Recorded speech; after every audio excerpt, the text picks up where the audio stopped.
ഈശോ മിശിഹായിക്ക് സ്തുതിയായിരിക്കട്ടെ. വിതക്കാരൻ വിത്ത് വിതയ്ക്കാൻ പുറപ്പെടുന്നു.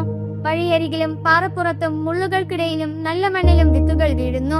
വിത്ത് ഒന്നാണെങ്കിലും മണ്ണ് വ്യത്യസ്തമാണ്. നമ്മുടെ ഹൃദയമാകുന്ന മണ്ണിലേക്കാണ് ദൈവം ഇന്നും വചനമാകുന്ന വിത്ത് വിതയ്ക്കുന്നത്. എന്നാൽ ആ വിത്തിനെ മുളപ്പിക്കാൻ കഴിയാത്ത വിധം നമ്മുടെ ഹൃദയം കഠിനമായി പോകുന്നുണ്ടോ? ജീവിതത്തിലെ ആകുലതകളും സമ്പത്തിന്റെ പ്രലോഭനങ്ങളുമാകുന്ന മുള്ളുകൾ നമ്മുടെ വിശ്വാസത്തെ ശ്വാസം മുട്ടിക്കുന്നുണ്ടോ എന്ന് നാം ചിന്തിക്കണം. നമ്മളായിരിക്കുന്ന ഇടങ്ങളിലെ തിരക്കുകൾക്കിടയിലും കുടുംബഭാരങ്ങൾക്കിടയിലും ദൈവവചനത്തിന് വളരാൻ നമ്മുടെ ഉള്ളിൽ ഒരിടമുണ്ടോ? പദവികൾക്കും പണത്തിനുമുള്ള ഓട്ടത്തിനിടയിൽ വേരുകളില്ലാത്ത പാറ പോലെയായി മാറരുത് നമ്മുടെ ആത്മീയത. നല്ല മണ്ണായി മാറാൻ നമുക്ക് നമ്മെ തന്നെ സമർപ്പിക്കാം. 30, 60, 100 മേനി വിളവ് നൽകുന്ന ഹൃദയങ്ങളായി നമ്മുടെ ഹൃദയങ്ങൾ മാറട്ടെ. വചനമാകുന്ന അപ്പം നമ്മുടെ ഉള്ളിൽ 100 മേനി വിളയട്ടെ.